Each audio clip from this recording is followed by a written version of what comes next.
Depois que você definir o prazo do seu investimento, você vai se deparar com várias opções de rentabilidade para aquele prazo, sendo elas pós-fixadas, fixas ou híbridas.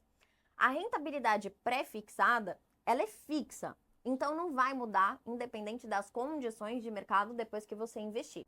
Mas a rentabilidade pós-fixada ou a híbrida pode variar com as condições de mercado porque tem sigla. Eu sempre penso assim, tem sigla.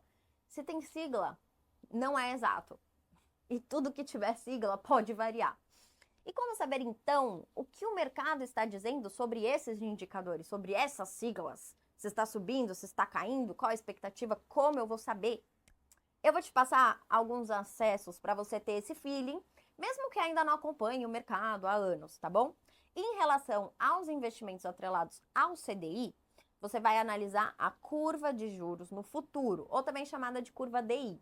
Então, a curva de juros nada mais é do que a representação da relação entre o prazo é importante, entre o prazo de vencimento dos títulos de renda fixa e as taxas de juros correspondentes a esse prazo. Resumindo, é aquela que determina a taxa de juros justa para diferentes períodos no futuro, tá? Na economia, principalmente brasileira, nada é cravado em pedra e tudo pode mudar, fazendo com que essa curva se modifique, tá? Porque quando falamos de futuro, a gente está projetando de acordo com as expectativas do mercado. E é importante que vocês saibam que isso pode mudar, tá?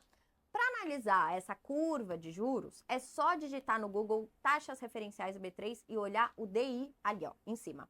O prazo está em dias corridos. Então, para investimentos de um ano, você precisa encontrar a taxa justa referente a 365 dias, tá?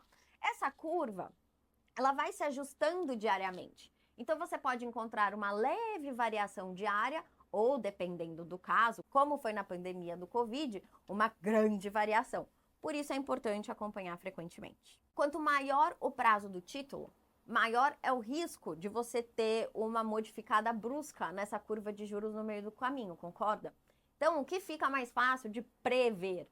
1 ano ou 5 anos? 1 ano com toda certeza. Em 5 anos, tudo pode acontecer. Governo mudar, guerra no exterior, quesito sei lá o quê. Por isso que quanto maior for o prazo, mais risco de uma modificação brusca na curva de juros, tá? Quando a rentabilidade for atrelada ao IPCA, a gente consegue analisar as expectativas da inflação com o boletim Focus, tá? É um relatório do próprio Banco Central que traz a evolução gráfica semanalmente, sai toda segunda-feira, sobre as projeções para vários índices, inclusive o IPCA. Então, quando o prazo do seu investimento ele for de longo prazo, eu gosto de considerar um IPCA médio de 6% ao ano, porque foi a média do IPCA anual dos últimos 10 anos.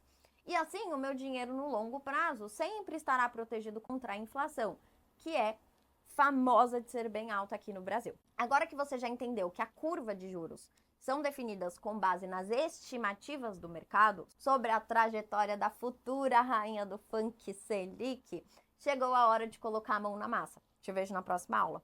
Beijos da Thay.